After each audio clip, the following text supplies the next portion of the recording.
G'day mate, 40 here. So, one of the most tempting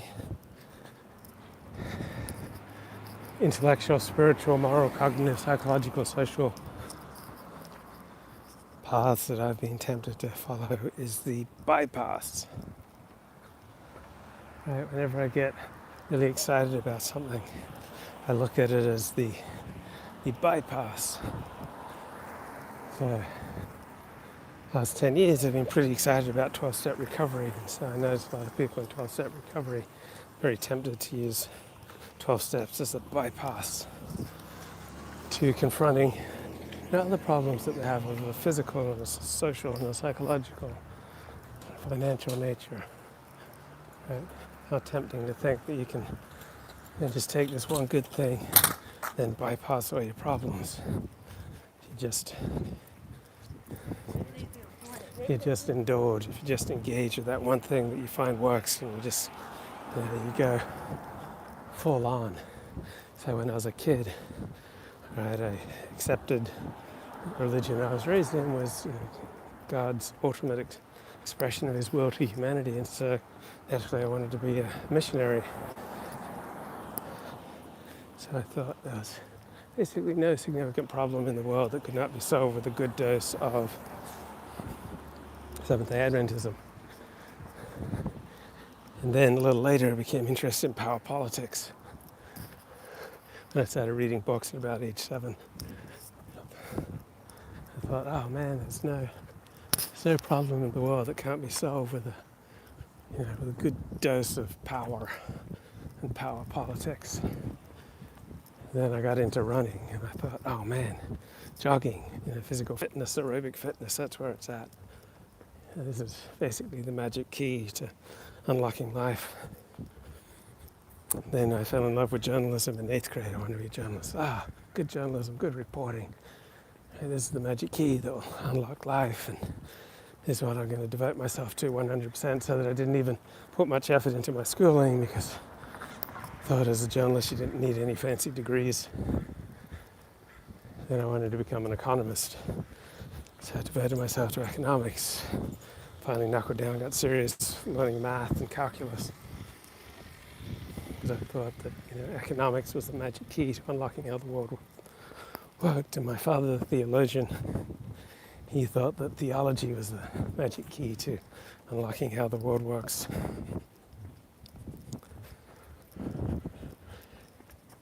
Then I got sick, crippled by chronic fatigue syndrome. And I thought, anything that can cure chronic fatigue syndrome, this is the magic key to how the world works. Now, 30 years later, something did cure my chronic fatigue syndrome. It was beef organ capsules from Ancestral Supplements that I found on Amazon. And within 2 weeks of taking them in early July of 2021, my chronic fatigue syndrome was forever cured.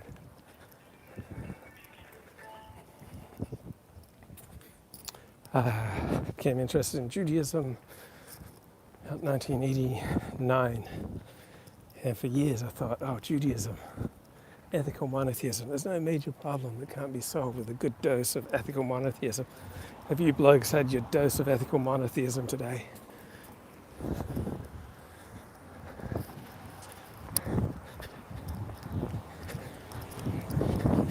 And then the internet came along, and I read this book on fame in 1995. It said the two easiest paths to become famous are to publish something or to give something away. And I thought, there are no problems I have that can't be solved with fame, because through fame I'll meet more people, I'll expand my contacts, I'll get more suggestions for how to deal with my problems like chronic fatigue syndrome and the like. So I thought, fame, that's the magic key to solving what's wrong with me.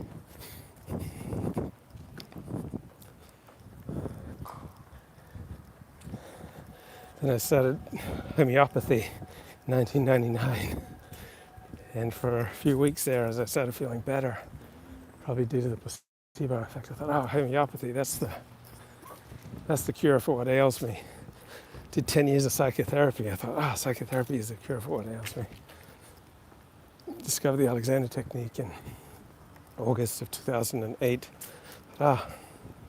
Alexander technique, there's the cure for what ails me. Started taking creative writing classes with Terry Silverman. It's like, Terry Silverman, she's the key to what ails me. I just love to try to jump on shortcuts, bypasses. I see then 12-step programs. I thought, 12-step programs, that's the cure for what ails me. But I noticed a lot of people, 12-step programs, they want to do a spiritual bypass when they have physical ailments, when they have psychological ailments, their financial and social ailments. And usually the spiritual bypass won't bypass your problems that are not spiritual in origin. And I notice, so I've spent most of my life in intense organized religion. A lot of people want to do a religious bypass of their problems. Like they just want to apply Christianity or Judaism or Islam or secular Quranism. And I think that's the cure for what ails the world.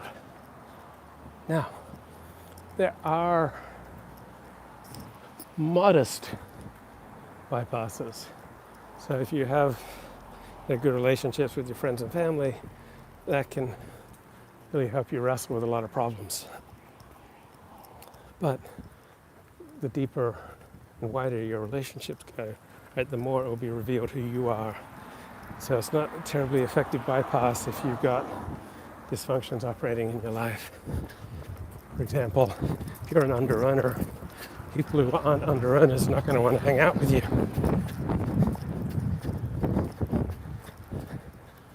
And if you're a debtor, people who aren't debtors are not going to want to hang out with you. If you're a philanderer, non-philanderers are not going to want to hang out with you. If you're painfully shy, not many people are going to want to hang out with you. If you've got Tourette's or the equivalent, then a lot of people are going to want to hang out with you. Now, money is a great bypass if you can handle it. So with money, you can solve most of the problems that come up in normal life if you're a normal person and you can handle it. If you're about a third of the population that lacks secure attachment and lacks the ability to handle money, then money's not going to solve your problems. But there are all sorts of hucksters out there. They're selling the magic key, the bypass to your problems. At best, you can get a modest bypass if you basically got your life under control. And sometimes the addition of one thing, a spouse, a friend, a community, or the addition of religion or a 12-step program, psychology, good therapy, Alexander technique. Like if you're basically headed in a good direction, then the addition of one thing can provide a modest bypass to many of your problems. I notice, like with the rise of Donald Trump in 2015, a lot of people embraced Donald Trump as the solution to, what ails America. I'd like to think that I only ever had, modest expectations of Donald Trump. I never thought he was going to do everything that he said. And I never thought he'd do nothing that he said. And so when he modestly fulfilled his campaign promises, I was happy. I was content with the Donald Trump presidency. I didn't feel a deep sense of betrayal because I didn't have the high expectations a lot of people do. So a lot of people on the left got disillusioned with politics when socialism didn't work out and when communism fell apart. And so as a substitute for their political disappointments to which they had devoted their lives, right, they embraced human rights. And that was the way to campaign and feel righteous and morally superior and have this great hero system that gave you life, meaning and purpose. as a substitute for the disappointments of politics. What did I have for breakfast? I had, what's that protein drink that everyone makes fun of? I poured that on a bowl of protein cereal, and I had a glass of green vegetable juice. Then for dinner last night, I had a blueberry smoothie. Remember when rioters surrounded the White House and Trump had to run into the basement and tweet out that he was safe? Soylent, yes. I had Soylent with a bowl of cereal. So, of course, Donald Trump is very human. He has lots of foibles. And so a lot of people who are, high on MAGA, right, they now become completely disillusioned, either stepped aside from politics or embrace, say, Christian nationalism in a way that will get them socially marginalized. So people who had outsized expectations for politics, whether they're on the far left or far right, they're usually going to be sorely disappointed. And then they'll overreact in the other direction. It's kind of a mark of immaturity when you seize on this one good thing and pursue it to absurd ends. So the idea that different groups have different gifts, right? Useful way of understanding reality. But if you talk about it in the wrong places, in the wrong terms, you can absolutely destroy your life. Most people are not going to benefit from devoting their entire lives to what could politely be called differential psychology. Where do people differ?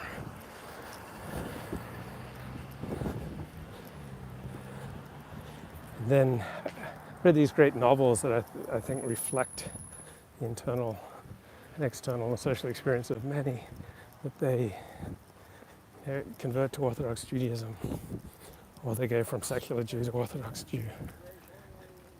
And then it doesn't work for them, right? And it's more likely to not work for you if you have unrealistic expectations. Like if you expect that you'll find in Orthodox Judaism a community devoted to the in-group and devoted to, let's run for it. Thank you. Devoted to the study of Torah, right? Then you're going to find that. But if you have other expectations, remember when Trump threatened to destroy Iranian cultural heritage sites? My main concern in American politics is immigration and crime. And on those two things, he was better than average. Might have even been far better than average.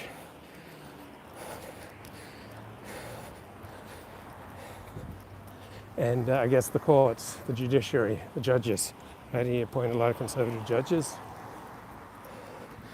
who stand for, generally speaking, conservatives, much more for law and order and for strong punishment of violent criminals than people on the left. And so I think those were positive developments. But if outsized expectations for your politics, that's going to lead to heartache. If outsized expectations for your religion or your spiritual path or your style of yoga. I've been listening to these great conspirituality podcasts about Guru Jagat, who was my Kundalini yoga teacher. 2 years I bought $1,000 annual unlimited passes to Kundalini Yoga, 2009, 2010. I really enjoyed it. But as I do with anything that I get excited about, I quickly did some investigation of my own a few weeks in after I did a lot of injury to myself. And I saw that Kundalini Yoga's helped a lot of people, but it's hurt a lot of people too. Many people who devoted their lives to Kundalini yoga come to profoundly regret it, just like many people devoted their lives to, say, the Mooney religion and come to profoundly regret it, or devoted their lives to politics. I think because life is so complicated, there are just so many possible ways to spend your time and energy that people get exhausted by their options. So they want to narrow them down. It's just like one thing to concentrate on, to give their life meaning, purpose, and a sense of heroism. And I think the more secure you are, the more mature you are, right? The more developed you are. The more you can handle the unpredictability of life and the variety of choices that life throws at you, and the less you need as a psychological crutch to reduce all your options to one, two things like politics, or group differences, or religion, 12-step recovery, or therapy, or yoga, or Alexander technique. The more you can recognize there are many paths. So I'm dealing with a substantial amount of frustration that the last 2 months I've produced very little original content. Instead, I've just been going back through my archives trying to dig up the best of what I've written in the past and improve it. So as I read through things I published on my blog, lukeford.net, a month ago, a year ago, 10 years ago, it jumps out at me ways that I can improve. I can shore up my arguments, I can improve spelling, punctuation, grammar, logic, philosophy, the decency of what I'm writing. I can make it more accessible to a wider audience. I can provide more examples to substantiate my thesis. I can reformulate my thesis. I can narrow, sharpen what I'm writing. And so I'm not providing any new content. There are new things that I want to write about, but instead going back through the old and improving it. And kind of frustrating that kind of largely last 2 months of where I could be saying something new and developing new ideas, new responses to the changing world around us, instead of going back through my archives and compiling a list of book recommendations, compiling a list of my rules for life. I've deepened that blog entry, deepening the blog entry on my principles for decoding reality by just going back through the archives, and not just my blog, but also my Facebook. And so, as Tom Sowell says, there are no solutions in life, there are only trade-offs. So I'm trading off the possibility of creating something new to improve and get more of a handle on what I've written in the past and organize it into a compilation of my best blog posts, possibly leading to a book.